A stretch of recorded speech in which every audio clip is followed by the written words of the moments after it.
saying it wrong the whole time. I feel like the first 50 times I've said also, I think I'm saying it wrong. And then I just confidently went with the wrong pronunciation. I've been going with the hard K. Yeah. Okay. I like it. Yeah. I like it. All right. Sounds good.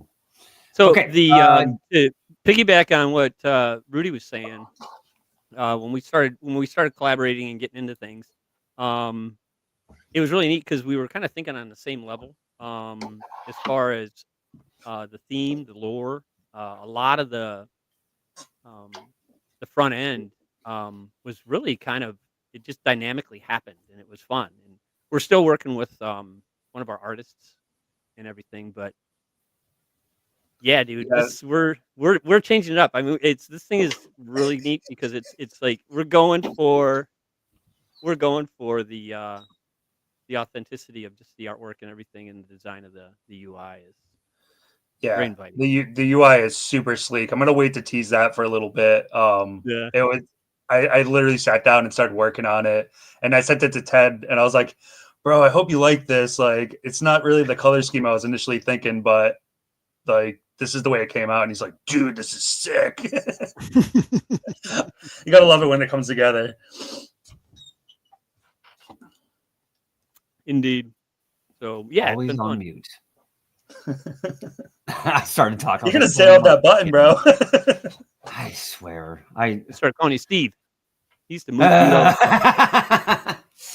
Yeah. Well, you know what? I feel like I can blame Steve because I remember the conference.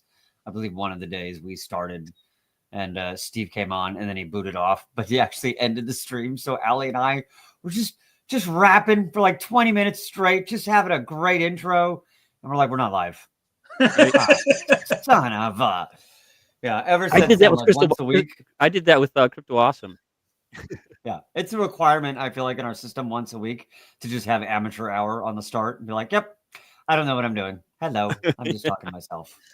Speaking of Steve, actually, he was a really big influence. Actually, he said something on a stream that it really resonated with me. He was like, DeFi is like water, and water kind of always finds a way to trickle into place. And that was like ringing in my head for honestly a couple of weeks, and I was like, you know what, maybe like this whole like liquid and water element, and then we kind of delved into like the dragon theme, back to the dragon theme. So it ties in really well to obviously other things I've been working on with like Titan Legends and the Year of the Dragon with Titan X and all that. So it felt really natural. Love it. Should we bring up the white paper? Let's do it, bro. Yeah. Let's see. Boom, boom. By the way, shout out to Callum. He's the only man I'm going to wear a tie for in the system. How about a tie with a polo shirt? I'll match it. But yeah, that's good. Yeah, maybe I shouldn't have said that. Maybe I should then just come out like with a ridiculous T-shirt and then have a tie around it. Rudy, is that a long sleeve or short sleeve polo? Right. So yeah, can you guys see the white paper? Yeah. Nope, because I wasn't bringing it up. Great. All right, cool. Why would I do that? Yeah, so I actually just dropped this in the on the X account as well as the Telegram and the website. Essentially, Mizuchi, what it is, it's a hybrid project where it utilizes NFTs during the initial minting phase of 8 days. And I'll get into more of the details as we go, but essentially what happens when users enter in during those first 8 days, what it does is it mints Mizuchi tokens to a vault that's called the Wormhole, actually. And it also mints an NFT to the user's wallet. So that NFT is essentially backed by the Mizuchi tokens in the Wormhole. And they're interswappable at any time. During the launch phase, there are some swap-in rules, which I'll obviously go over here. But what this does is it really propels the whole idea of like a fair launch, a hybrid NFT project. Similar to kind of like an Inferno minting mechanism, there's no cap on how much can be minted during those first 8 days. But essentially, those first 8 days is when you'll be able to get into the NFTs. And at the end of the 8 days, the supply is capped. And then we switch into a perpetual auction system, which is fed by a few different streams. So yeah, I'll get into the minting details here. So people can actually enter into Mizuki via the smart contract with 3 different tokens. One being ETH, right? So the ETH would swap to Titan X and then convert to X28 and mint the Mizuki NFT in tokens. The other avenue is via Titan X. So Titan X will convert to X28 and mint the Mizuki tokens and NFT. And then the third stream is just entering with X28. If you already have X28, you're able to go in and mint NFTs with it. So it's all minted at a 1-to-1 ratio with X28. So say for the first tier, right, which I have the tiers down here. Say if you enter into the first tier, it's 10 million X28, right? So that will mint 10 million Mizuki tokens to the wormhole, which is backed by that NFT, or vice versa. The NFT is backed by those Mizuki tokens in the wormhole. So yeah, that's all pretty simple. At the end of the 8-day minting phase, the smart contract will actually calculate how much Mizuki has been minted and then mint an additional 22% to actually start to feed the perpetual auctions. So that's basically like your seed for the perpetual auction so they can get going. Ted. So yeah, basically when somebody mints an NFT, they have to wait 24 hours before they can swap it into tokens. So that's one of the first rules. Any questions so far? Ted's camera's killing him. I went blurry again. I don't know. Just go ahead. Sorry. You're okay. No, awesome. I'll tell you what, as soon as you said wormhole, I'm like, that son of a bitch. One of the ideas that I had, which I'm not going to go with, but like I had like a million different ideas. I was like, dude, I want to do like an MH370 protocol with the wormhole.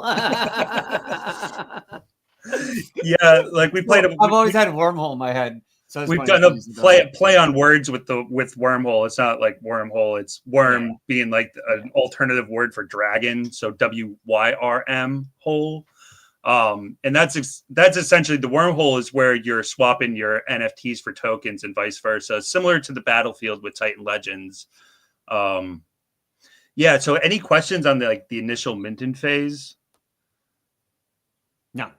No. All right. Ted, do you want to add anything to that? Ted's on mute. I think I'm good. I'm good. Trying to troubleshoot my camera. So there's essentially 8 different tiers that you can mint. And what we wanted to do is make this as affordable as possible for anybody at any participation level. So you can enter with anywhere from 10 million X28 to 15 billion X28 for the highest tier. And all of these are actually different dragons from Japanese and Eastern folklore. So when we were working with the art, we really wanted to go with, hand-drawn, individually made pieces that represent each one of these dragons. So tier 1 is Mizuki. You guys can read this. I don't have to read through this all for you.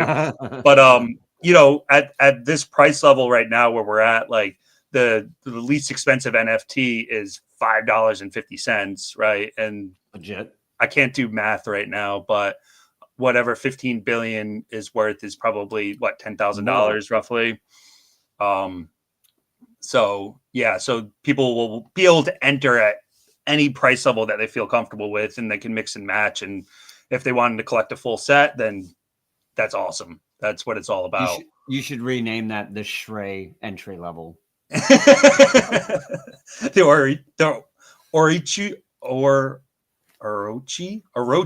That's how you say it. Yeah, that's actually a really cool one. That's an 8-headed dragon. The artwork is coming out so sick. I'm pumped on it. Yeah. Was there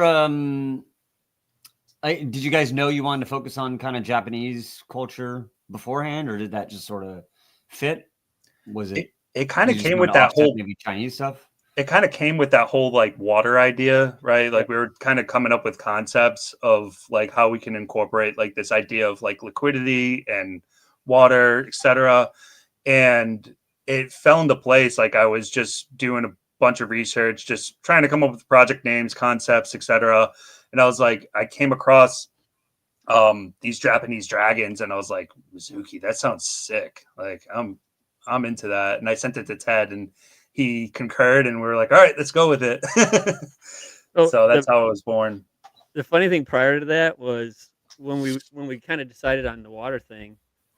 Um, I think I was going to Michigan at the time, Rudy. Yeah, and it was like, all right, we agreed on it, and so the creative minds started moving big time.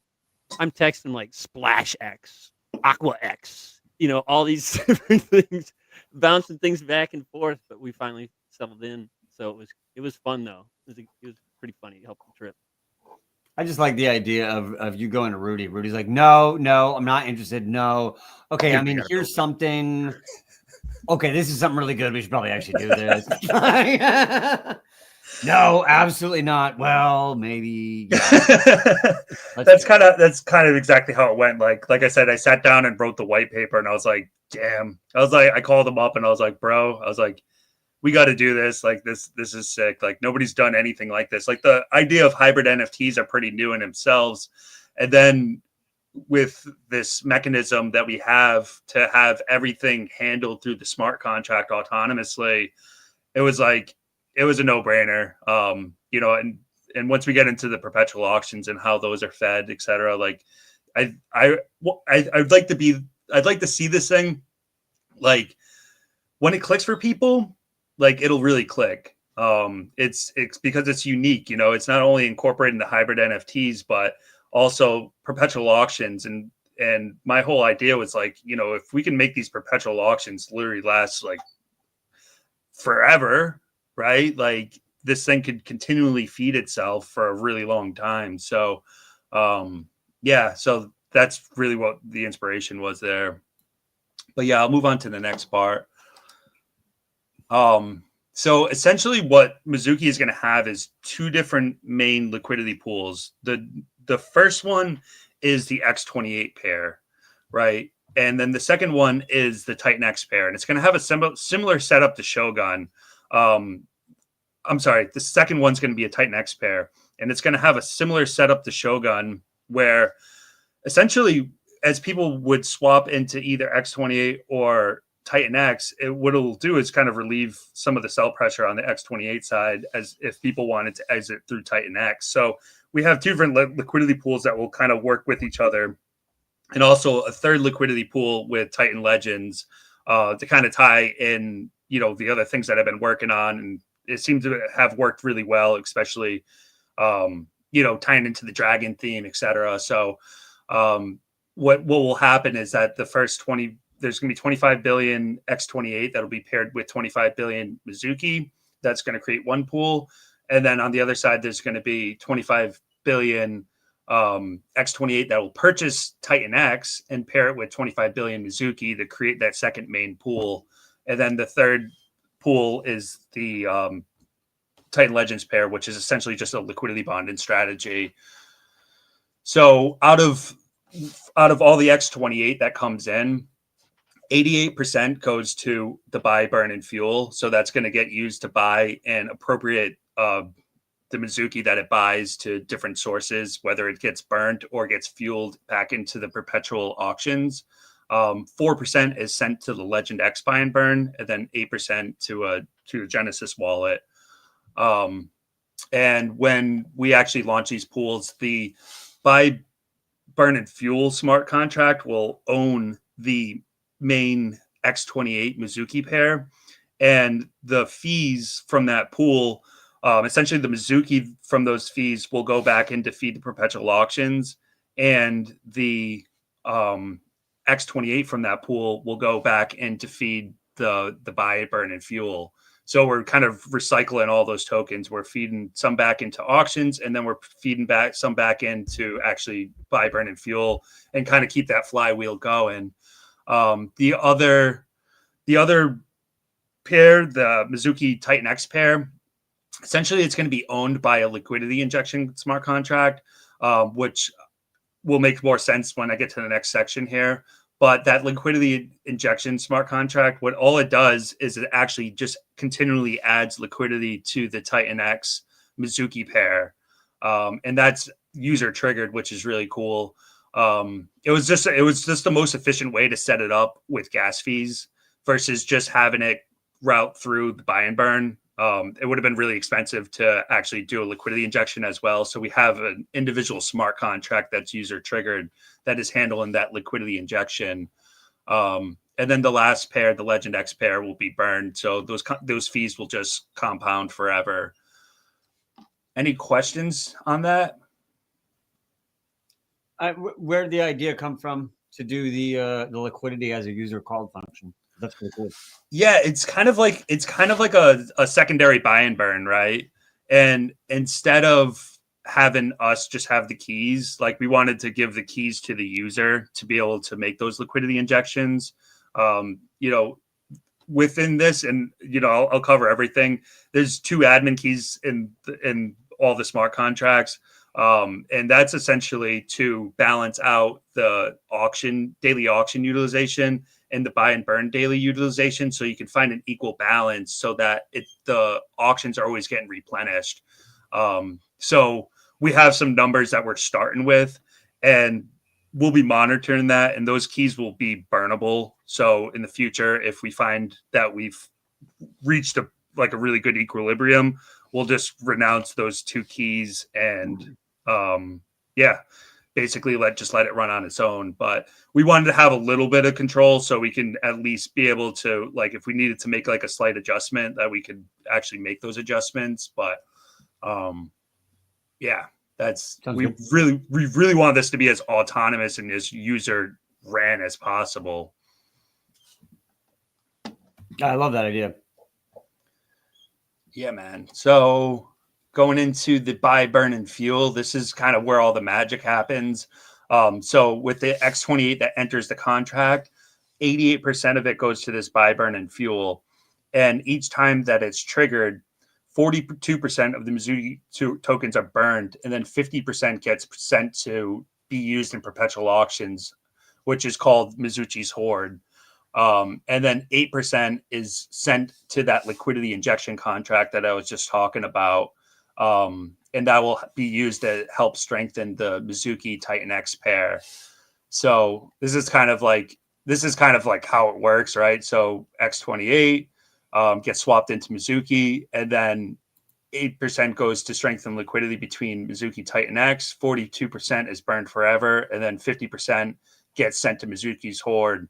The idea behind this is that as long as that buy and burn and fuel is always running, there's always going to be tokens in Mizuchi's Hoard to use. And when I get to talking about perpetual daily auctions, essentially what we tried to do is we tried to lower the daily auction utilization a little bit and then raise the amount that was actually getting sent to perpetual auctions via the buy, burn, and fuel, so that ideally what we'd like to see is that Mizuchi's Hoard can actually grow over time.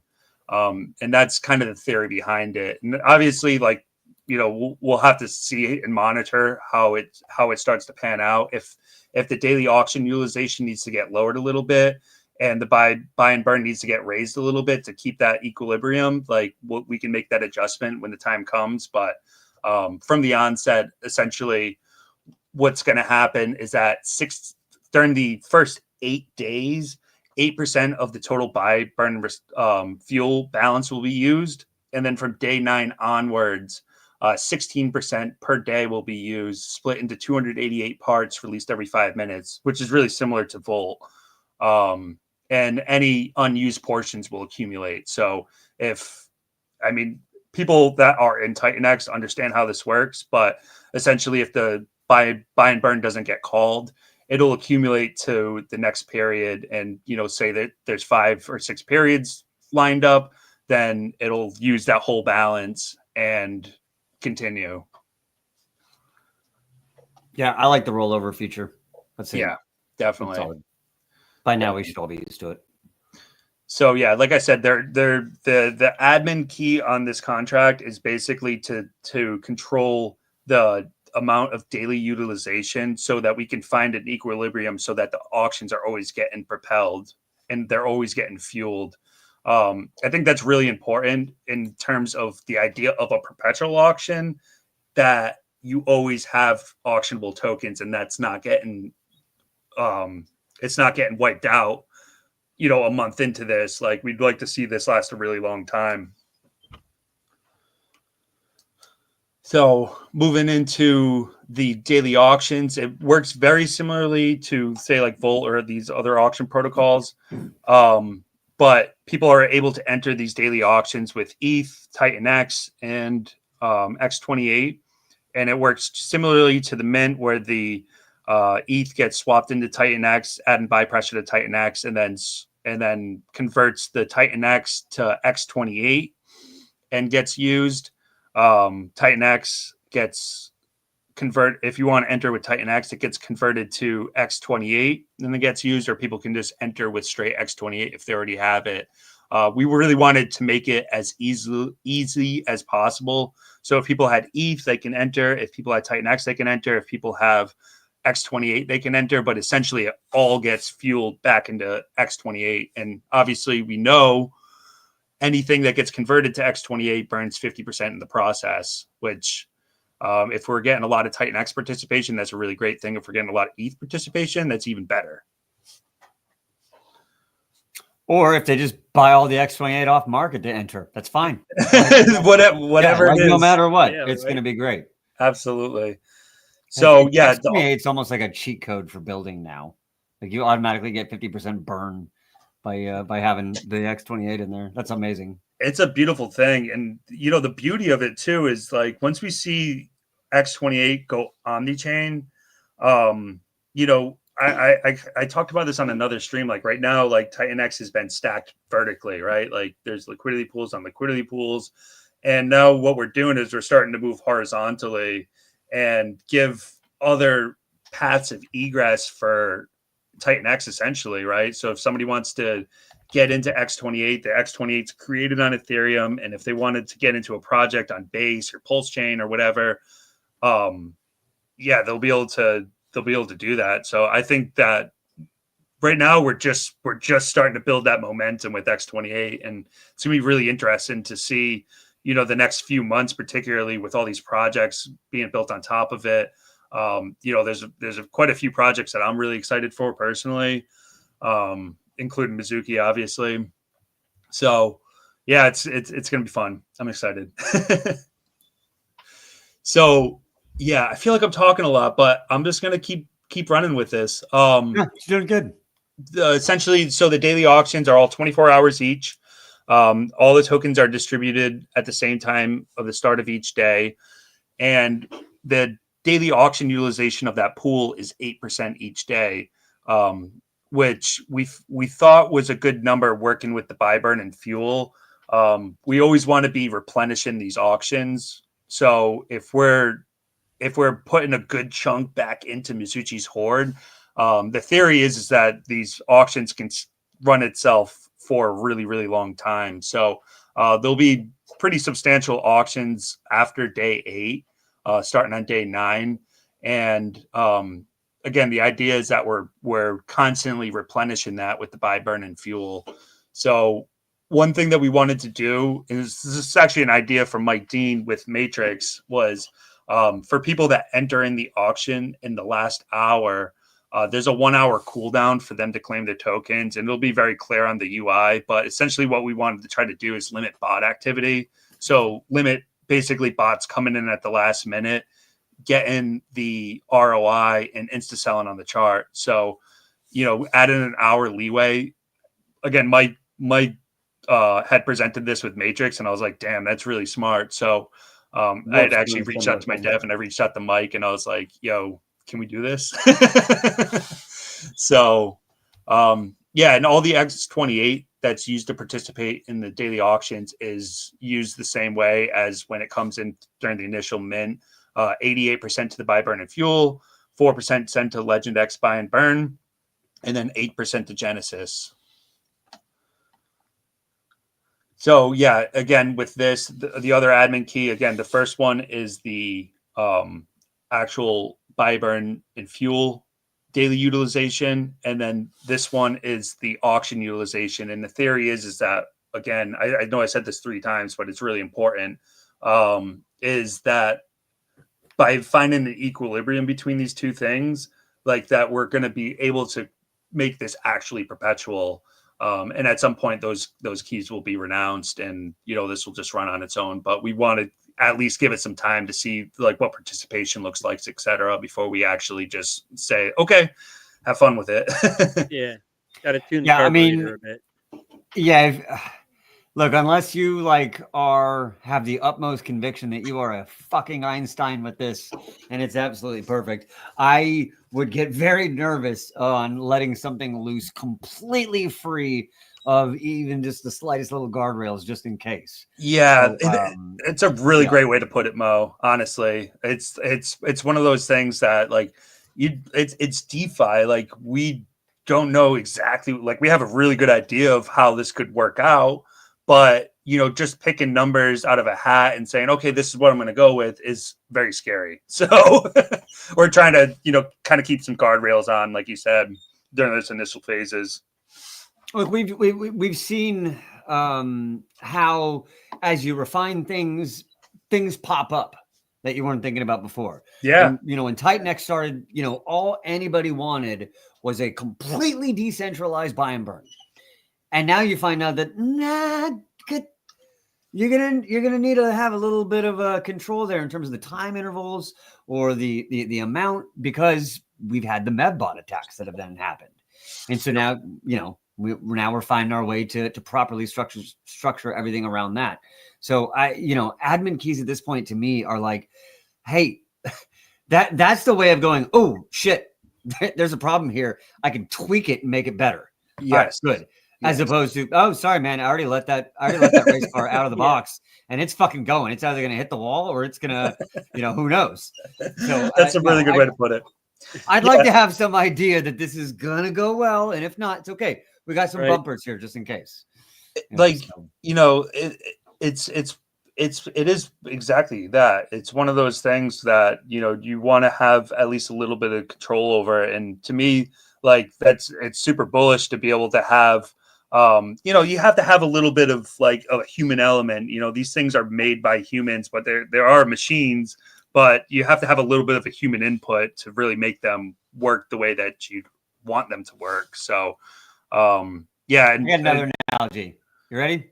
Go ahead. It's like bowling. If you're making contracts, bro, you're starting on the bumper lanes.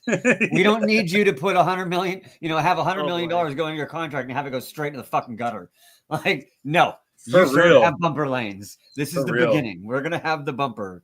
So. Yeah, and obviously, like, it's really important that we're transparent with everything. Like coming out and putting this in the white paper, like we're saying, hey, like, we can adjust this from 3 to 20%, which is a pretty big range, but it's not going to be below 3%. It's not going to be above 20%. And this exists in the contract. Just be aware of it. And yeah, this key is a tool for certain instances. Yep. This is not, I can't just pull it out and put it in a new contract. This is a tool. I can change the interval. I can change the amount.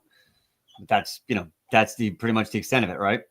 I don't even think we can't even change the interval.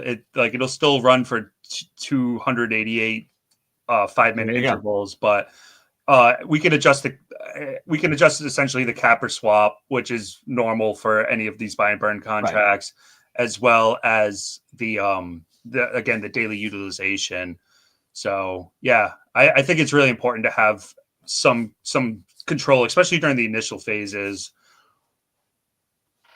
Yeah, fine tune that buy and burn before you let it go to the moon. Otherwise, you might miss the moon. We don't want to miss the moon. No, we don't want to miss the moon. All right, love it. So most of that'll be ironed out like in the 2 weeks, though, right? I mean, Yeah, we've been in probably. those I would say secret probably about a month. about a month. You know, let things run for a month, and you know, we'll basically the idea is that we want to see Mizuchi's hoard growing or staying more or less at an equilibrium, that it's not getting depleted too quickly. Yeah. Yeah. So yeah, I'll get into this part. This is the wormhole. This is essentially where you're able to swap your NFTs for tokens and your tokens for NFTs. The standard is that 3% of each transaction when you're swapping to and from is being sent back to Mizuchi's hoard to continue to feed it, which we were considering either doing a burn there or send it to Mizuchi's hoard, and we thought it would be more effective to keep the auctions perpetuated through this mechanism, because it's, again, I keep emphasizing how important it is for those auctions to be replenished. So this was a really good tool for us to continually replenish those auctions. And yeah, so people are able to actually, so when you, it basically has two functions. One is you can swap your Mizuki NFT for Mizuki tokens, or two, you can swap Mizuki X28 or Titan X for an NFT if you wanted to. So it actually adds another ease of different ways to participate through that mechanism. So yeah, this is basically how it works. And the tax, or the 3%, is called the Serpent's Due, which is actually the secret sauce to this whole thing, is the Serpent's Due. I haven't even gotten into that yet, but It's fun. I will right now. So hey, we have 123 people watching between everyone, which that's awesome. It is a Saturday, and it is in America the Army-Navy game. So I appreciate everyone who's watching us instead of the Army-Navy game. Shout out to Navy. They're up 14-7 at the half. Go Navy. Sorry, I had to do that. Thank you. Excellent. Thank you guys for watching too. Appreciate the So the Serpent's Due is kind of the secret sauce between this whole mechanism. So essentially what it is when you enter into the NFTs in the first 8 days, there's essentially a vesting period for the tokens from those NFTs. So the best way to explain this is that it starts at 55% and then actually lowers each day by 2%. So what this does is it eases the sell pressure and the arbitrage opportunity. And actually, my speculation, and I'm not here to make like any forward price statements, is that because of this mechanism, and the only way to introduce supply is via the NFTs, right? My speculation is that we'll probably trade at a 2-to-1 ratio with X28 during the first 8 days because of this Serpent's Due here. So if you enter in and get an NFT, right, going forward after those 8 days, you know, the supply or the amount of tokens that you can get for that NFT continually get bigger and bigger. So it's 2% each day. I'm trying to explain this in a way that makes sense. Yeah. No, I got you. So it's an NFT. It's backed by the tokens, but to get the tokens, you're going to have to wait a longer amount of time. On day one, the amount of tokens you could get, only 45% are available. The next day, 47%, next day, 59%, next day, 51%, all the way up until you get to 97%, right? Yes, exactly. And then 3% perpetually then goes back to Thank you. So that's the way it works. It's very similar to like ORX, like how they did their vesting. Obviously, it's a vesting schedule. It's not as long, but again, if we're trading, my speculation is that because of this mechanism, is that if we're trading at a 2-to-1 ratio, so people will essentially enter in and they won't be able to arb down the price right off the bat.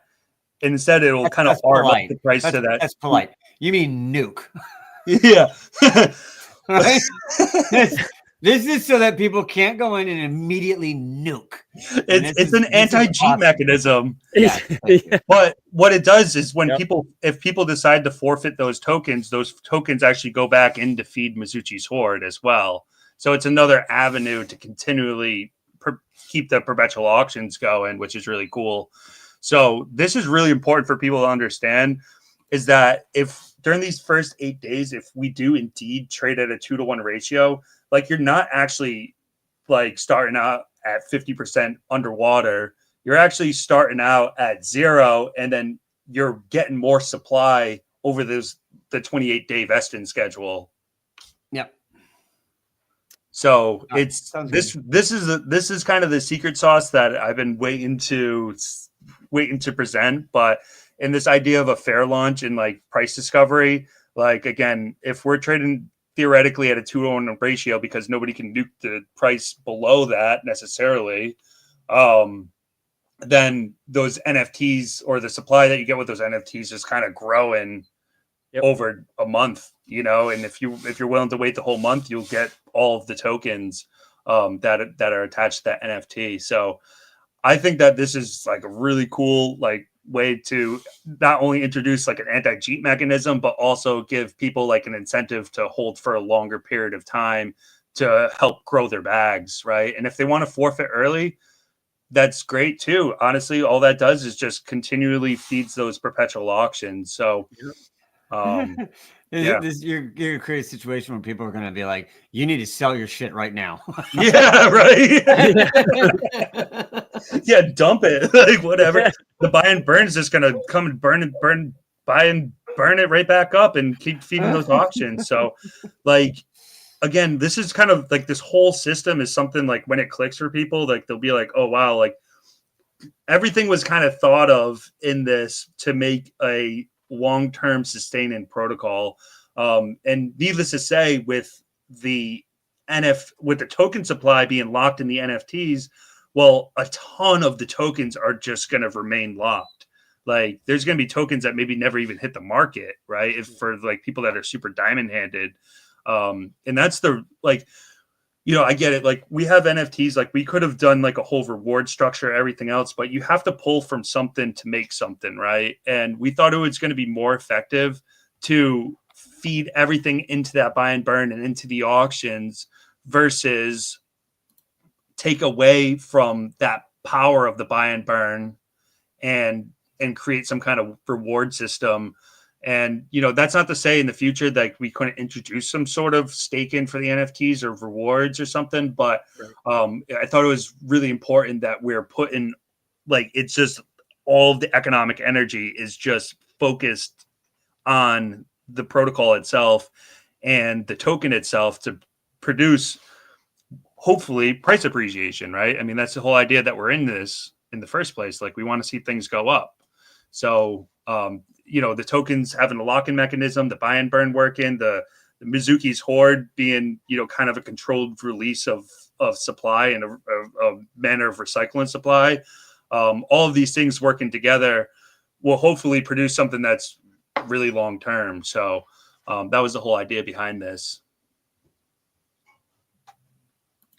Top Reviews says it's hard to keep up with all these tokens. It's the bull run. Keep up, damn it. Be a winner. Lock in. Yeah. Right? I'm just kidding, man. But hey, I tell you what, I have a tremendous problem with, you know, I always be like, I'm not spending my Titan X. No one's getting my fucking Titan X. But then another protocol comes out and I'm like, I'm not missing another launch. There's no way I'm not getting in early. Like, the amount of protocols in the system that have done well versus not done well, you know, get in early, get in at the lows, you're gonna do very well. So yeah, I'm running out of Titan X too. It's hard.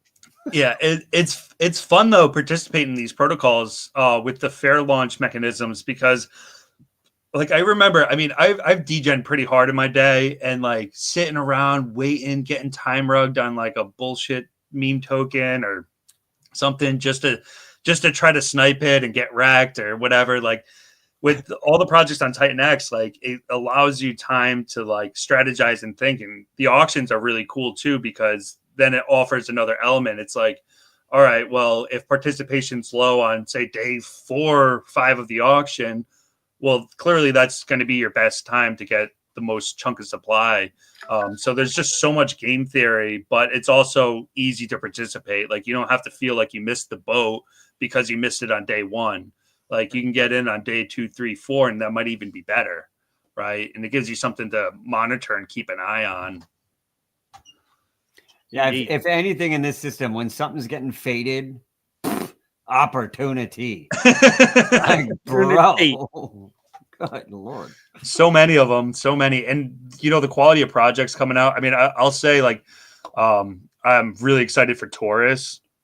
I watched that white paper reveal and read it like a bunch of times. And I'm like, damn, this is smart. Like, what Cryptographics is doing with Taurus is really impressive. I'm excited for that. It's something new and fresh. And, what we're doing with Mizuki's new and fresh. Like, it hasn't been done before. Like, hybrid NFTs are barely even, like, we barely even scratched the surface in the mainstream with them. And now we're bringing out like a total new way to not only fair launch it, but also offer all these different mechanisms that help to feed the project, et cetera. So, yeah, there's so much to look forward to. I'm stoked.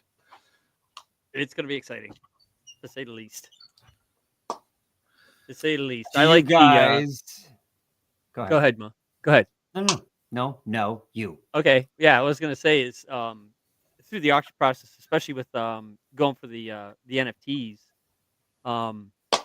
it'll be interesting to see how it goes because, like Rudy had said earlier, we wanted to make this easily accessible for everybody, and the cost of the NFTs, I mean, they range greatly, but it gives somebody without a lot of money an opportunity to get engaged and have be part of it.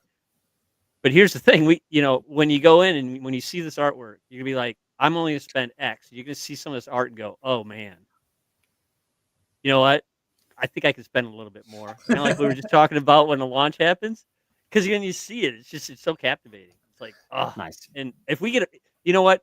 I'd like to say this on this stream is that for the first person to get a complete collection, now that would be a major accomplishment. And if it's done, what could we do to award that?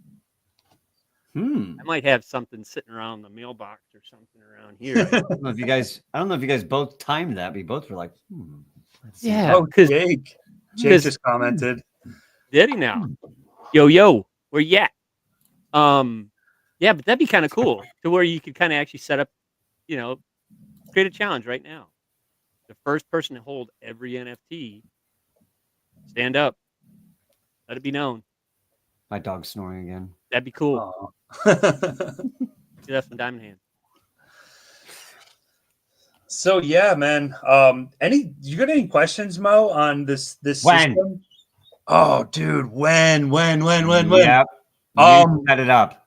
So we are definitely going to be Q1 of 2024. 2025. Still 2024. Part of the wormhole is it's time traveling. Yeah, so essentially, there's some factors that are into it. We're really shooting for January.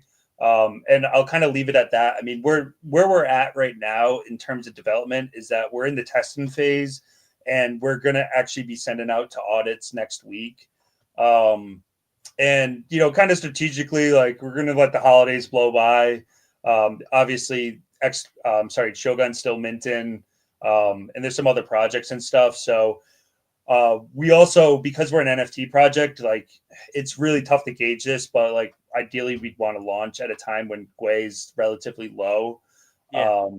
Because gas fees can be, like, we've really spent a lot of time in optimizing the contract, because we know it's an NFT project, and it can be a little bit expensive with gas fees. So kind of playing between those few elements, obviously finishing our development and moving into the next part.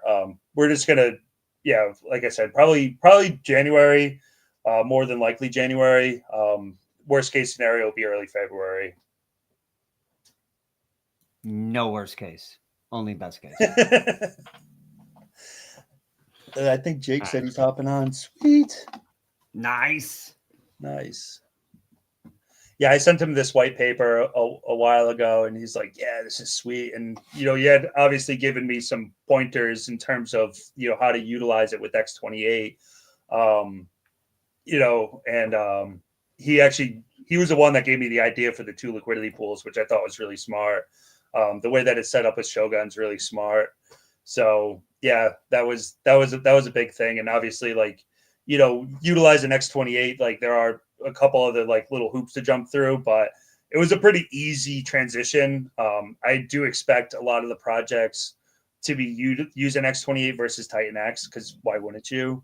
Being able to burn 50% is such a huge asset. Yeah. Like originally, like we had some things going to Dragon X Vault, etc. And then, because we're using X28, we're kind of burning 50% of the Titan X by default. What's up, Jake? Yo. 1 second. Setting up the stream. I never give him a second. As soon as he's backstage, I just pull him up. No worries. I'm like clicking the streaming button. Mo's like, nah. Son of a Nope. bitch. You ready? How are you doing, sir? Good. I'm catching up on the stream. So give me 3 sentences, Mizuchi, and how it integrates into X28. Yeah. So 3 sentences. We'll start with this. So users can enter in with ETH, Titan X, and X28. The ETH and the Titan X gets routed through X28 to burn 50% of the Titan X that comes in. There's an 8-day minting phase of the hybrid NFTs. When users mint an NFT, what it does is it mints tokens to a vault called the wormhole, and it mints the NFT to the user's wallet. And essentially what that does is it just creates a 2-way swapping mechanism for the NFTs and the tokens. After day 8, we go into perpetual auctions, and those perpetual auctions are fed by a few different mechanisms, one being the buy, burn, and fuel, the other one being the LP fees from the X28 pair, and another one being the Serpent's Due, which is essentially a vesting schedule similar to ORX.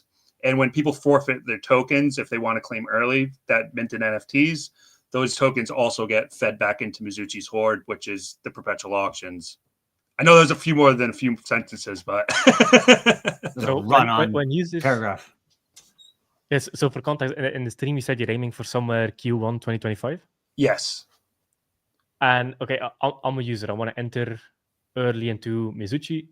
Do you mint the NFT by default, or is that an option? So only the first 8 days is when all the supply is created via the NFTs. Oh, okay. It's okay. So this is essentially hyperdeflationary, Oh yeah. perpetual with hybrid NFTs. Yep. Locking supply. As people go out of the NFTs, it feeds the perpetual auctions. It gets fed through LP fees. It's built on X28. Oh yeah. And then you can use Ethereum Titan X for X28 to enter. Yep. Or- And that's with the minting and with auctions. Okay, got it.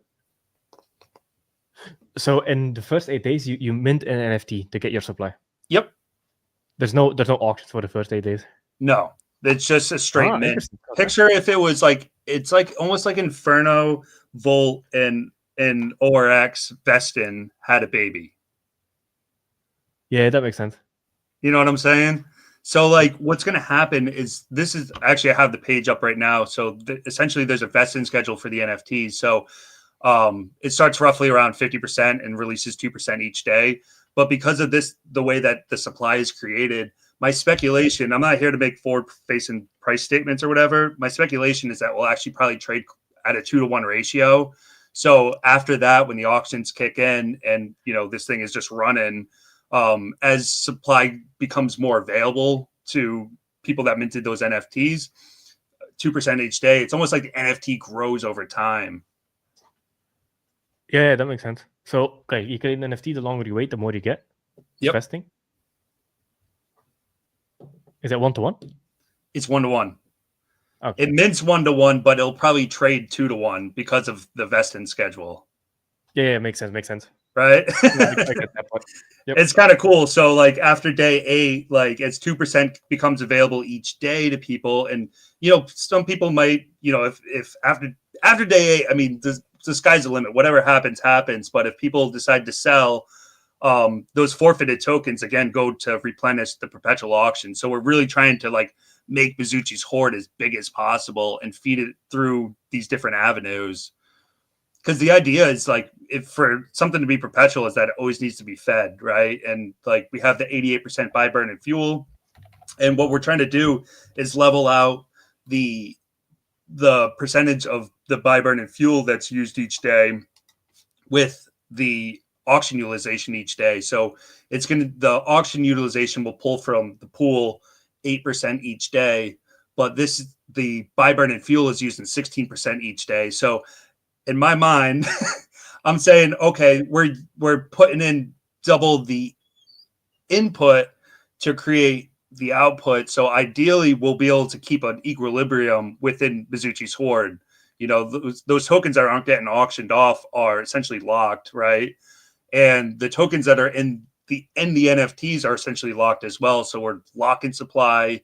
We're redistributing the supply. It's really cool. It's the NFTs are a really good way to obviously lock supply. I've been touting that since day one, but I thought this was a really great way to do the distribution, right? A short minting cycle, but people can get in via the auctions after that.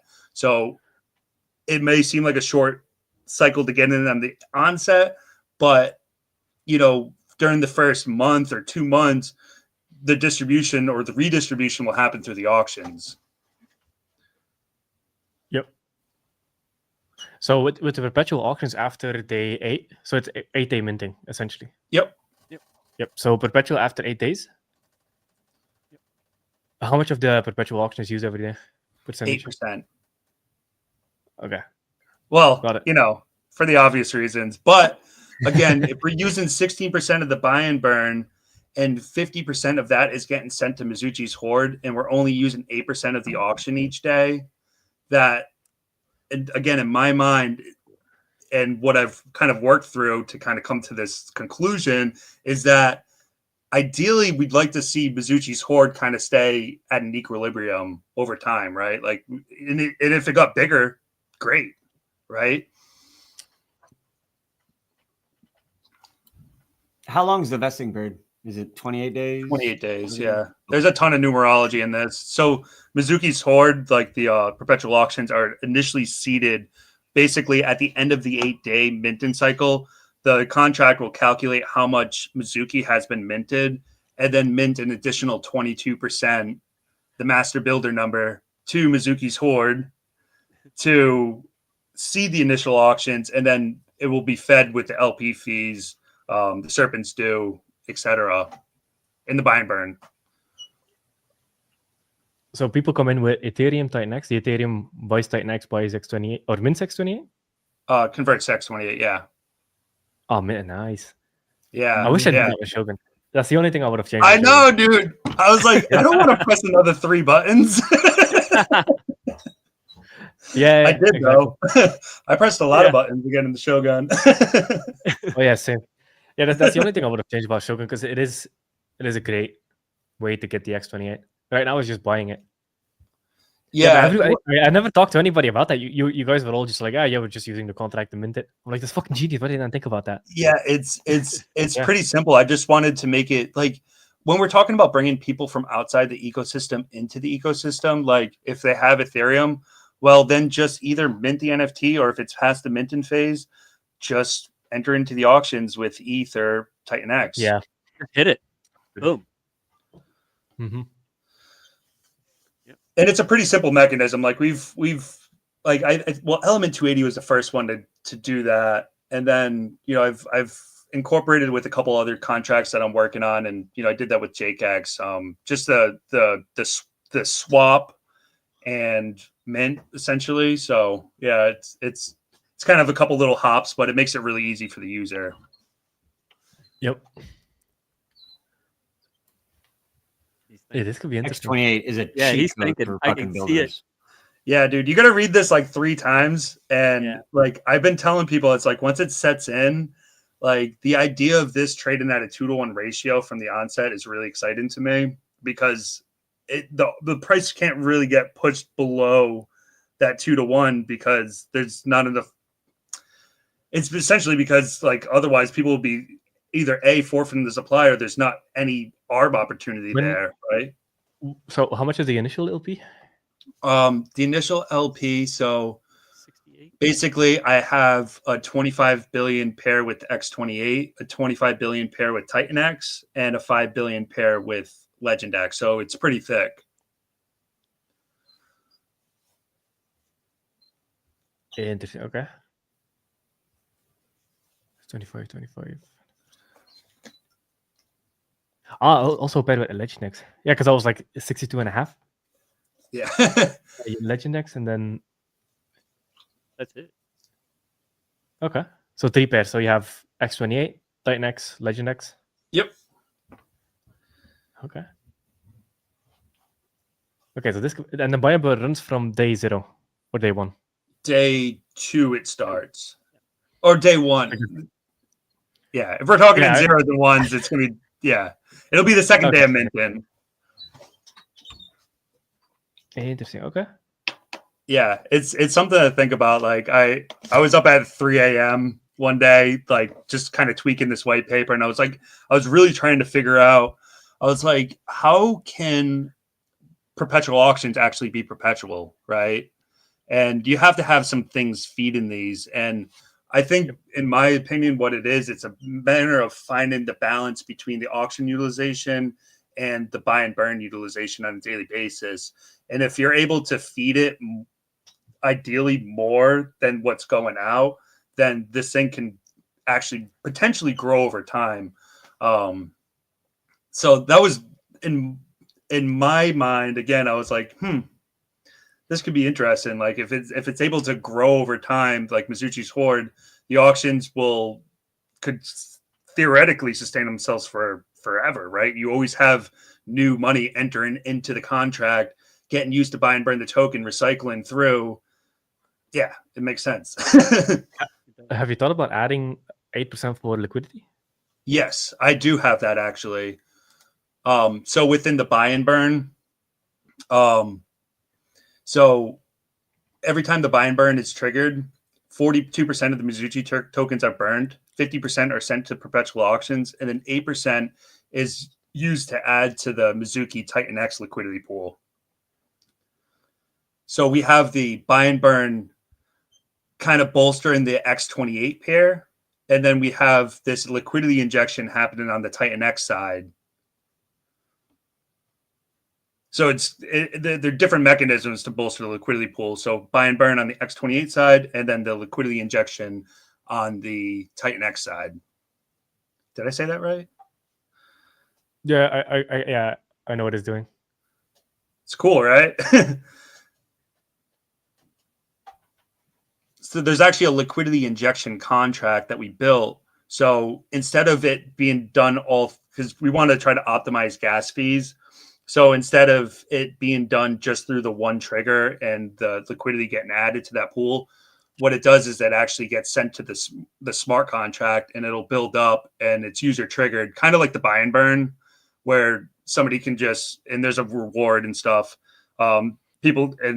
There's literally just one button that says inject liquidity, and there's obviously a reward, like I said, for the user. But what that does is we have a cap or swap for that or whatever, and that will swap the X28 into Titan X and add it to the liquidity pool. Okay. Yep. So we have the liquidity pool growing on the Titan X side, and then the buy and burn feeding X28 into the X28 side. Bless you. It's kind of this push-pull thing. Bless you, bro. Okay, chill. Okay, this is interesting. Okay. Yeah, we thought about a lot of shit. Bless you. Yeah, you did. Yep. Yeah, I just came from outside. Okay, so summarizing, 8-day creation, you create your supply, the longer you wait, the more you get. Over 28 days, you go 28 days, you get basically the full amount with 3%.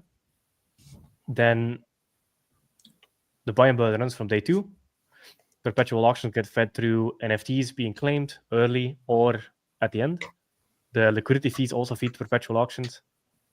It has a pair with X28, Titan X, Legend X. Mm-hmm. And then I think that the cool thing here is basically a hyperdeflationary with a hybrid token, hybrid NFT token thing that locks up a lot of the supply. People can trade OTC. Mhm.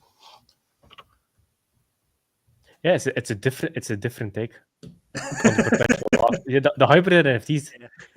That could be very interesting because it starts off locked. Yes. That's the interesting part. Yes. Yeah, I like that. Mm-hmm. Yeah, it's huge. I've been really pushing the hybrid NFT things, and like I said, man, I've learned so much this year from when I launched Titan Legends to like other projects that I had done in between to now where I'm like, damn, like there's an ultimate way to do this, and like to me, Mizuki is the ultimate way to do a fair launched hybrid NFT protocol with an extremely aggressive buy and burn and perpetual auctions. It really ties in all of these things that I've learned throughout the year into one project. And, you know, what happens after, God knows.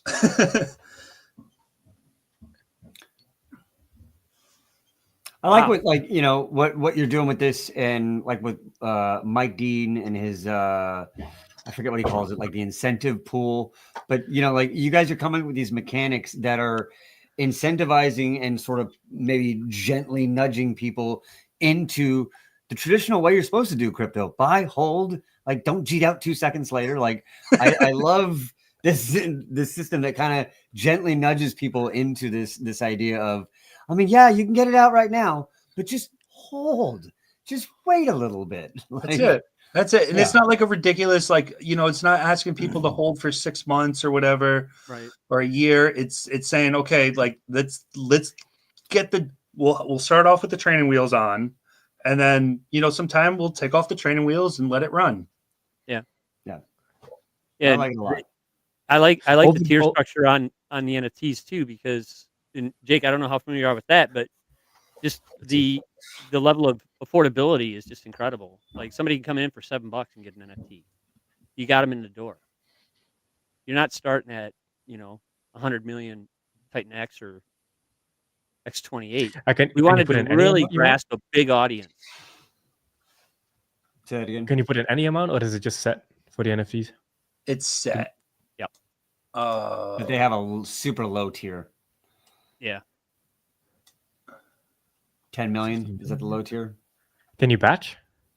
Yes. Yeah, you can mix and match. Yep. So you don't need a fat wallet to come in to participate, and part of the theory behind that is to just get people in the door, and just really make that $20 go somewhere decent to where they can show their friends or something, Yeah, the only thing I might change is just make that a dynamic number. Oh, it does actually go dynamic with the with the ETH contributions particularly, but essentially it's very clear on the UI. If somebody was going to enter in with ETH, right, it'll automatically calculate what that conversion X28 is going to look like. Yeah, but like for example, if I want to come in with, let's do like 25 billion, for example, then I can just go and put 25 billion in the UI. So it's kind of set up. Yeah. So if you want to go in with 25 billion, what you would do is you'd mint one of the 7 tier and one of the 8 tier tokens, right? So you can kind of mix and match that way. True. Yeah, but then it's 2 transactions. I think it would be better if it's dynamic. Maybe if you wanted to DM me some ideas about that, like we wanted to make the NFTs worth a certain amount per NFT, so because it's kind of hard coded into the metadata of the NFT, saying, okay, this NFT is worth 10 billion Mizuki, right? So can I come in and then do, like, for example, 3 Orochis? Oh yeah, definitely. One- Yeah, and it would one process it transaction? as one transaction. Okay. Yeah. Sure. So it's Yeah, like element so 280. you can batch them together. It's like element 280 where like the consecutive mints get cheaper. Because I I'm not- remember with element 280, like the minting 1 NFT or minting 5 NFTs, it was roughly the same gas cost because they got Oh batched. yeah, yes, exactly. That's actually what it is like. Yeah, you can mix and match. So you can say like, oh, I'll get 3 of tier 3, I'll get 5 of tier 5, and it will actually all batch as one transaction. So the gas, we really put a lot of effort into making sure that the gas costs were optimized because obviously it is an NFT project, and that can get expensive very quickly. Yeah. Hey, in the chat right here, I got this homeboy who goes, NFTs are so 2020. Yeah, they are. But you know what? Token-backed NFTs are 2024. And deflationary token-backed NFTs are DeFi 3.0. So get on board. Baby. Let's fucking go. I love your snappy snapbacks. That's good. Yeah, it's true. It is true. Always, man. Yeah. So, what do you think, Jake? I like it. It's very unique. Like Yeah. it hasn't been done before. I'm curious to see how this plays out. Yeah, me too. Because it's basically minting with a perpetual auction at the end. But so over the 8 days, is it 1-to-1 forever? Or 1-to-1 during 8 days? 1-to-1 during the 8 days, and people can get into the NFTs at day 9 if they missed the initial mint, right? So do you know how, like in Element 280, like you burn your NFT? You don't burn the NFT here. It gets sent to the wormhole, and then somebody else can come and grab it. So people can get into NFTs if they'd like to. And they can do that with either Titan X or X28 or Mizuki. So what that does is that essentially helps the lock supply. Whoa, wait. That seems like an important detail. How does that work?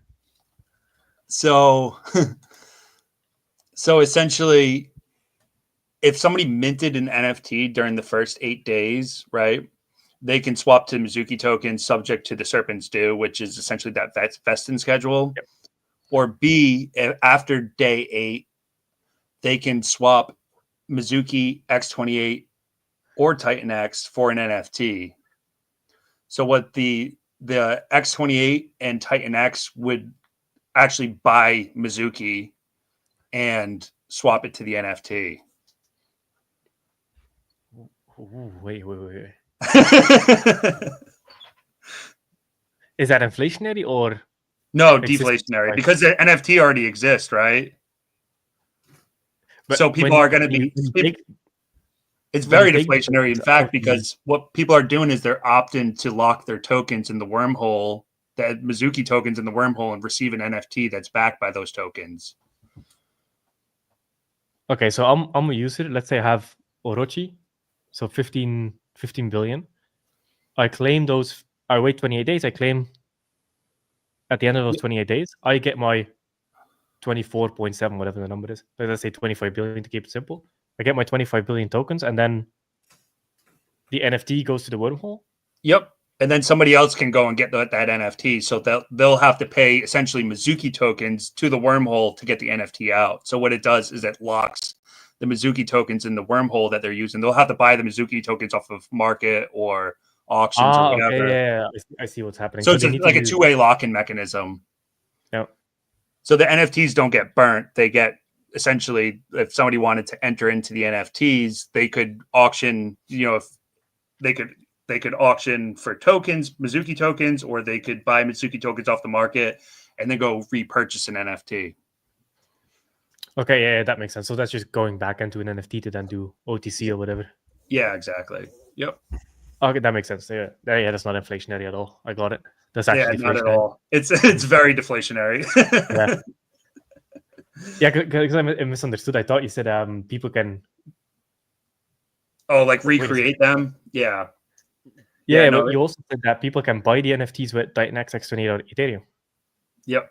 Oh, they can buy them after day 9 with Titan X, X28, or Mizuki. Titan X, okay. Yep. But then how does it work? So, for example, if you have 15 billion Mizuki sitting, so I have an NFT, I claim the tokens, the NFT now goes to the wormhole. Yep. Is it based on market price of Mizuki versus X28 or? Yeah, essentially, it's going to be based in Mizuki, right? So it's going to always be the say for tier 8, they're Orochi. Dude, I can't even talk right now. but essentially, if they got the tier 8 NFT, it would be priced in Mizuki tokens. So it would cost 15 billion Mizuki. So if they wanted to repurchase that NFT with Titan X or X28, that would go to buy Mizuki on market and purchase the NFT out of the wormhole. I got it. Yeah, that's cool. That's cool. Right? I like it. Yep. Yeah, there's a lot to think about here. I like it. You're dropping a lot of new mechanics all in the same protocol. It's Yeah. awesome. Yeah, Yeah, definitely. Yeah, I've obviously have some experience with the hybrid NFT stuff. So I was trying to figure out the best ways to, continually lock supply. But I think the biggest thing is, the buy, burn, and fuel that's always getting fed from the perpetual auctions, and that idea of always feeding the perpetual auctions with different avenues. I think that's really, really like a key core component here. Yeah, it's interesting. So have you started building this yet? Yeah. So actually, I right before you hopped on. So development, like the smart contracts are all done. We're just in the testing phases right now. We're sending it off to get our first audit next week. Second audit to follow, and we're really shooting to launch in January. We're obviously monitoring things and just picking the most ideal time. We obviously want to go after Shogun's done minting. Give X28 a little bit of room to breathe. But yeah, I like it. Yeah, this is very interesting. I like it. It's gonna be interesting. I think that again, like the first 8-day minting phase is gonna be interesting, especially if, according to my speculation, if we do start trading at a 2-to-1 ratio. Essentially what's going to happen is that those NFTs will grow over those first 28 days. Mm-hmm.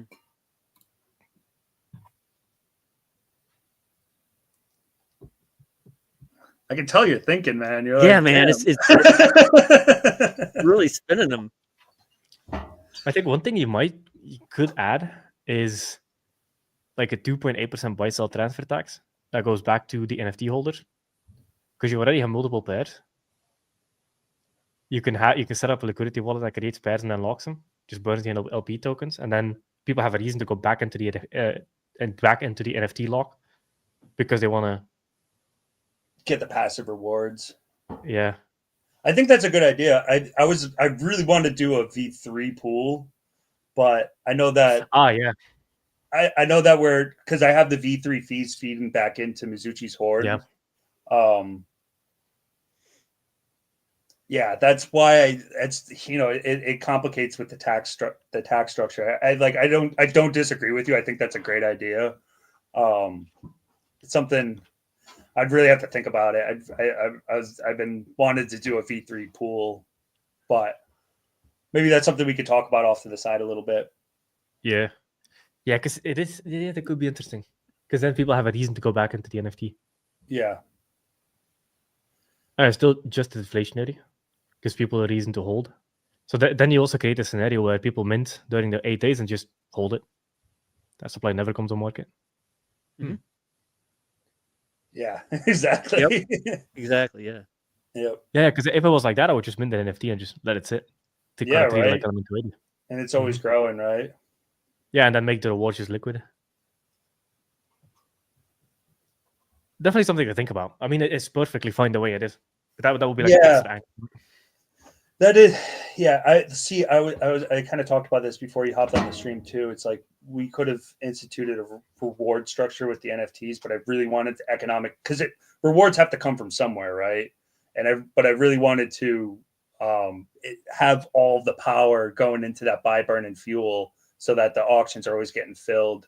I didn't want to have to take away like a 30% percentage of the buy, burn, and fuel for it to go feed rewards or something like that. You know what I'm saying? Yeah, but the rewards would only be on the taxes. That would be the key. Well, with what you're saying, yeah, that totally makes sense.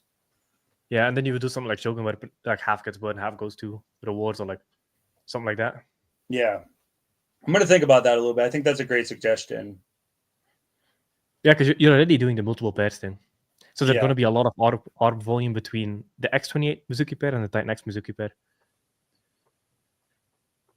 It's going to Yeah, be it's significant. interesting, right? It's interesting. But yeah, I'm going to have to think about what you said there. Yeah, we'll talk it. We'll figure it out.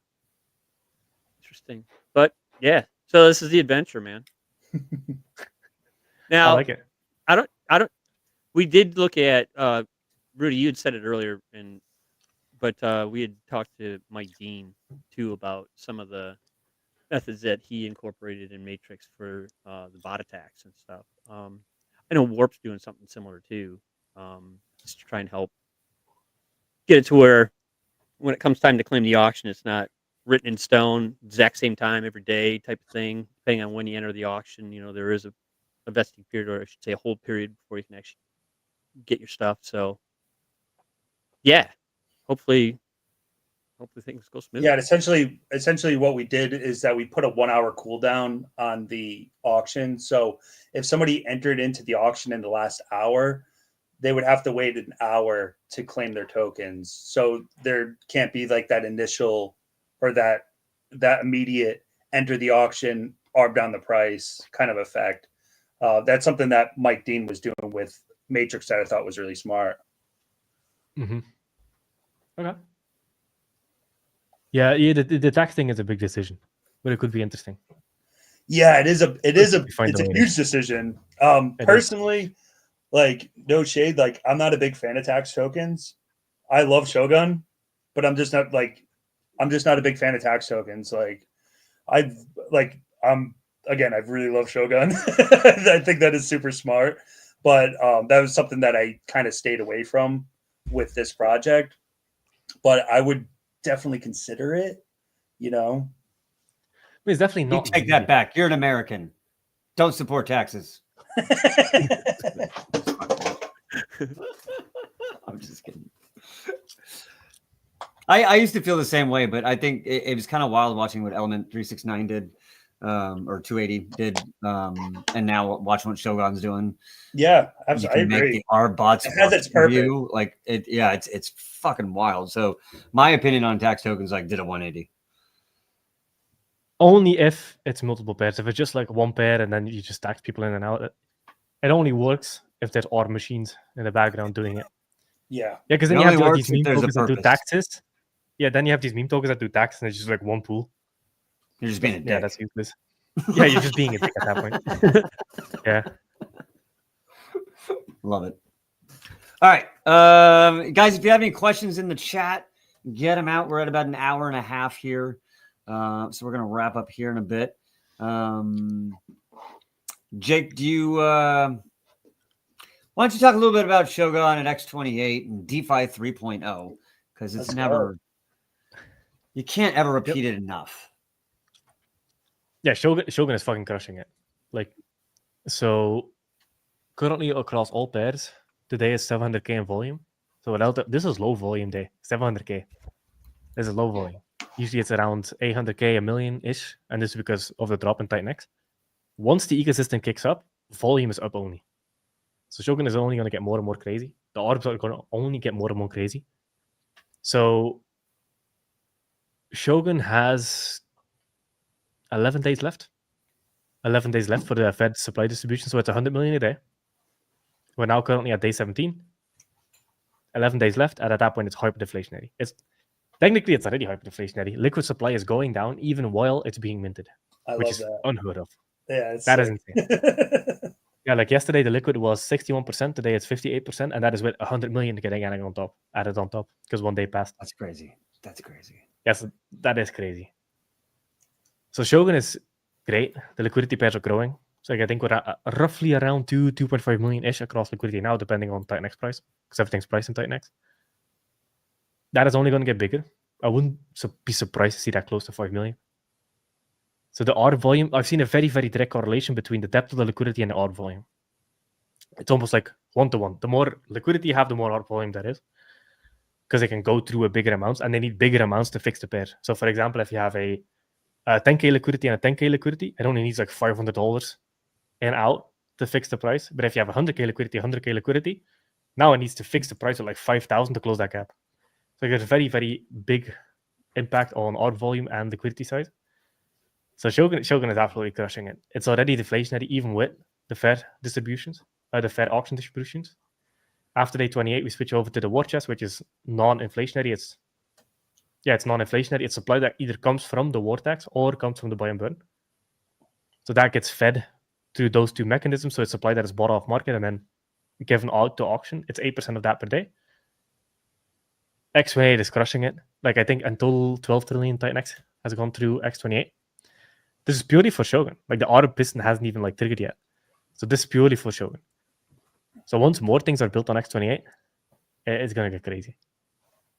Another interesting thing with Shogun is, so currently most of the participation in the Shogun auction has been through stakes. So 9.2 trillion X28 has been used to enter Shogun auctions, and 12 trillion in Titan X stakes was liquid. So most of the participation is through Titan X stakes.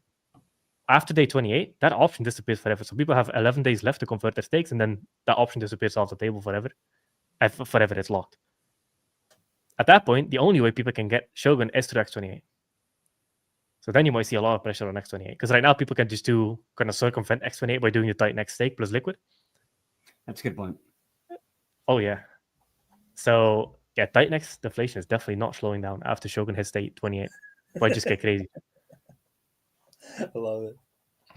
Yep. Yeah, it's beautiful, man. Total burned, Titan X, 50.75%. Total circulating, 49.25. When I looked in the morning, it was 49.40. So we burned 0.15% of the supply in like 12 hours-ish. Yeah, it's That's been unheard of. 0.3% per day, really, like very consistently. It's crazy. That stat Yeah. page is the only thing I look at. Like, I used Same. to look at, the Titan X hub and supply coming out and stakes being released and look at the V1, the V2. I don't even look at any of those. I only look at the stats now. It's just ticking up. It's awesome. Oh, yeah. It's gonna be really interesting Yeah. when we go multi-chain too. Well, like for future plans, say theoretically, if Mizuki does really well as we expect it to, being able to launch Mizuki on other chains and kind of routing everything that way, then feeding back the mothership this way, it's crazy. Yeah. Yeah, you're basically doing that by default by just doing the build on Titan X Ethos on X28 on base, Yeah. for example.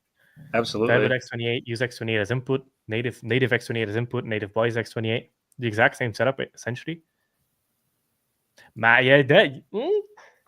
I'm excited about it. It's gonna get insane. Yeah, X28 people has don't realize barely it. even ARB systemed. Like, all of it is just, I want to participate in Shogun, so I need X28. It hasn't come from ARBs. So once the ARBs kick in, it's just game over. It's gonna get crazy. I can't I'm wait. ready, bro. Yeah, right? Yep. Look, these are the days that you become a fucking legend, or you're the guy who goes, fuck, man, I sold out when it was at da-da-da. I can't believe I don't have that anymore. Yeah, legends are made in these times. Damn right. Make your fucking moves, boys. This is such a no-brainer. I mean, I look at the stats page every day and I'm just like, I feel so comfortable in hyperdeflationary stuff. I'm like, I'm winning by doing nothing. I'm getting a bigger percentage of supply on something that I know will have to win in the future. And another big fur-arm that I see is burning doesn't matter if there's no demand. But the thing that people don't get in the Titan X ecosystem is the burning is from demand. It's not just a dormant wallet that is burning supply that was never on the market anyway. It's on market supply, and it's getting burned because people want to use their Titan X in protocol. So it's direct burning coming from demand, similar to how Ethereum gets burned through transactions. It's the exact same wallet. So like the burning comes from demand. It's people using Titan X. So like that, it's such a reverse FUD that it doesn't even make sense. Yeah, but there's plenty of demand. Yeah. Do you think it's maybe because we're the only ecosystem that has real buy and burns of any substantial value, and that any other buy and burns in other ecosystems are so just small that it doesn't matter? It has to take so much time to go by.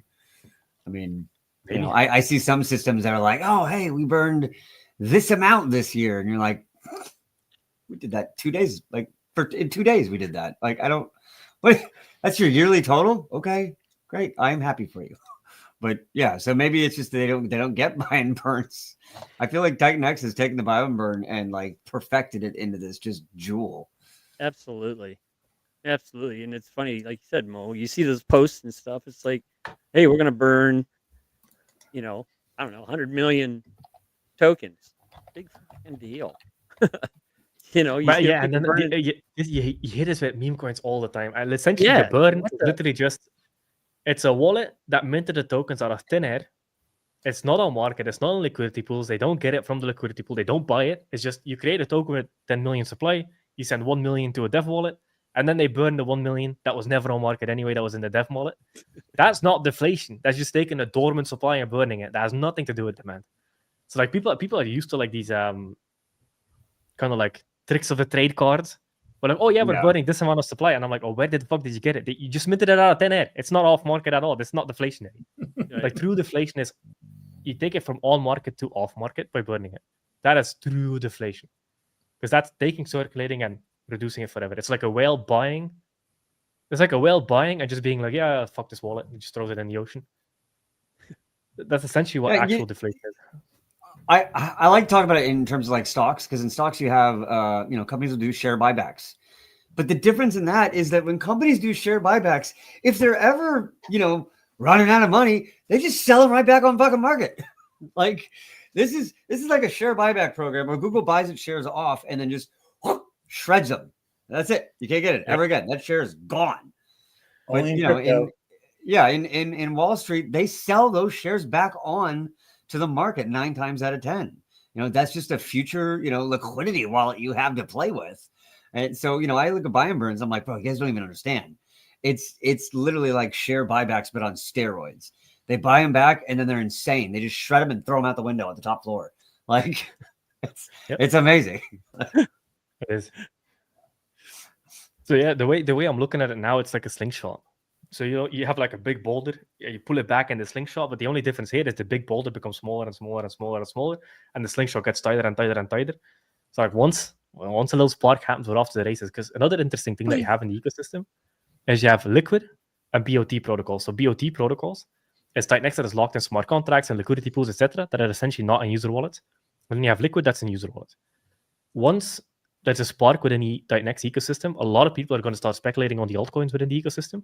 Same thing with Ethereum. When Ethereum runs, people go into the altcoins because they know it will outperform Ethereum. Titan X is the exact same, where the build on the BOT protocols should outperform Titan X. So the same way altcoins outperform Ethereum, as long as they're legit things and they're interesting. This is very similar. So people are going to start chasing the altcoins on Titan X, which is going to lock so much supply off of market that there's barely any liquid to go around. And then you have all this pressure on that squeeze. It's essentially a supply squeeze on steroids. It's so insane. I don't think anyone gets it. No, not yet. Until they see it, man. And they're FOMO. I talk about it. I talk about it sometimes, like seeing, like this data is like a tidal wave. And some people can see the tidal wave coming from over the horizon, and some people don't see it until it passes them. They're like, oh shit, I missed the boat. Yep. Like, for a lot of us, we can see this data. It is a fucking tidal wave and it's coming. And so many people are not ready, and they're going to be caught just chasing green candles higher and higher up. That's fine. But damn, we're telling you for a reason. There's a tidal wave coming. The data's there. Yeah, and the last time we had a run, so we did a 10x with 20 to 30 trillion supply still being minted during the run-up. And we did a 10x in like a month and a half, I think. A month and a half. That was with a bunch of hurdles, and we were pushing a massive boulder up a hill. The next time any move happens, it only gets lighter. There's no more, oh fuck, what if this happens in the future? Just clear skies. There's nothing more of like, we're just purely hyperdeflationary now. That's it. There's no more, oh, but what if this happens in the future? It's hyperdeflation. We're here. Yep. Yeah, because back in the last, like that month and a half period, everybody's like, oh shit, but you have this coming up or this coming up. Like, how are we going to get through this? Right now, it's nothing. Like, it's just, I was going to get more scared. So whatever happens, it just becomes lighter and lighter and lighter. Yeah, at this point, people are just making up things to be fun, to fight about. Like, there's nothing left. You're like, well, what if there's a nuclear war and then they shut off the internet? And you're like, okay, Jesus, like all the imaginary horribles you could possibly come up with. Like, Yeah, Everything's obviously, ever been said none of before. this. We're past it all. There's one Yeah, switch none to of the this is internet. financial advice. Just one. I don't know. My favorite FUD is the Titan X ETH pool. That's my favorite FUD. Yeah, yeah, and this one is going to be so interesting because once we run through certain liquidity levels, it's just going to be so lopsided where it's going to be mostly Ethereum and almost no Titan X on market. Yep. And then Exactly. it's like, oh yeah, I see it happen. I've seen it happen before. Titan X has so many times where the Titan X overpowers Ethereum, then it does a little run up, the Ethereum stays in the pool, and then all of a sudden you have $4 million of Ethereum liquidity and only $1 million of Titan X on market. But it's basically 4-1. I've seen this so many times in the Titan X ecosystem, so I wouldn't be surprised if we see it again.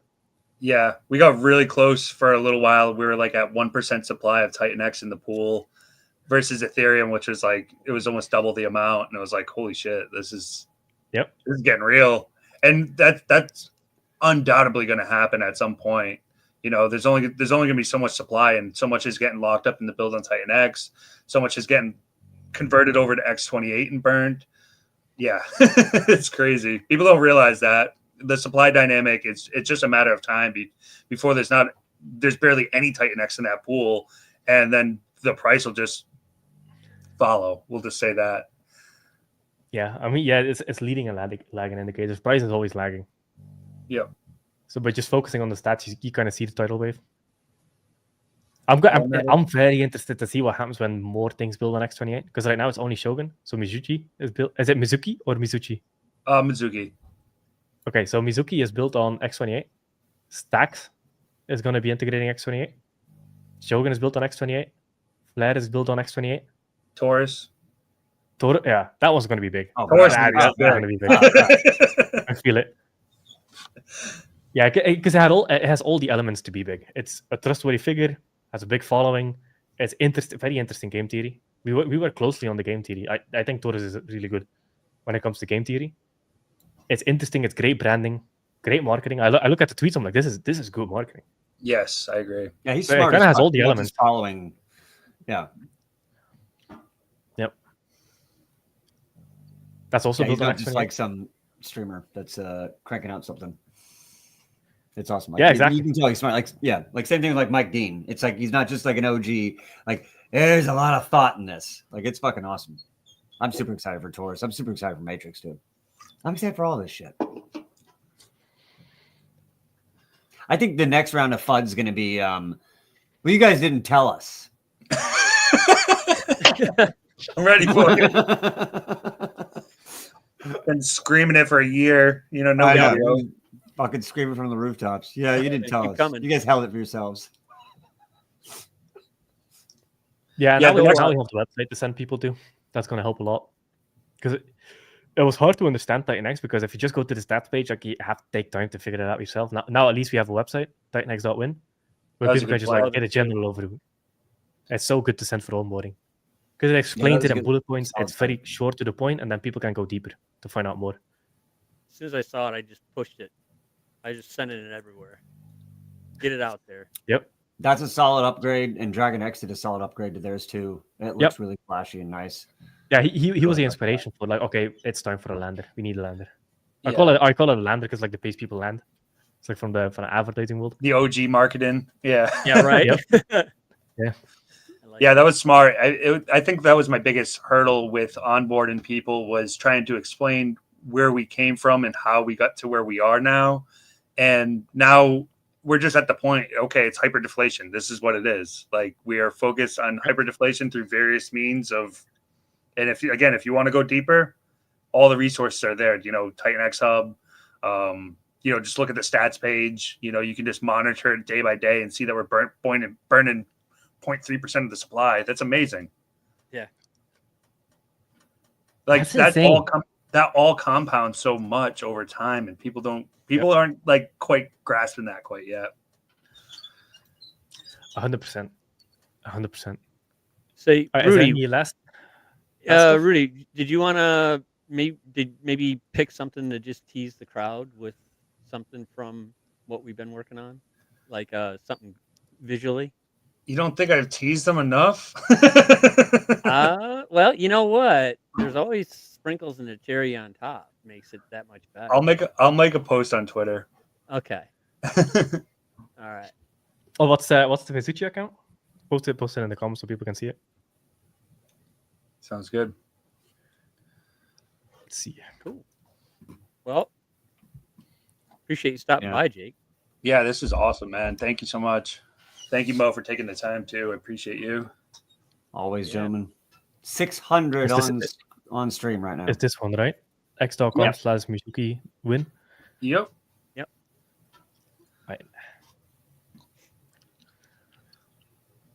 600 on stream. Thanks, guys. Appreciate y'all watching. Thank you very much. Yep. Definitely. Super impressed that What many am I people are gonna watching. tease? All right, boys. Well, thank you so much. Yeah, let's do something again in the future. We're going to be really ramping up marketing for Mizuchi heading up.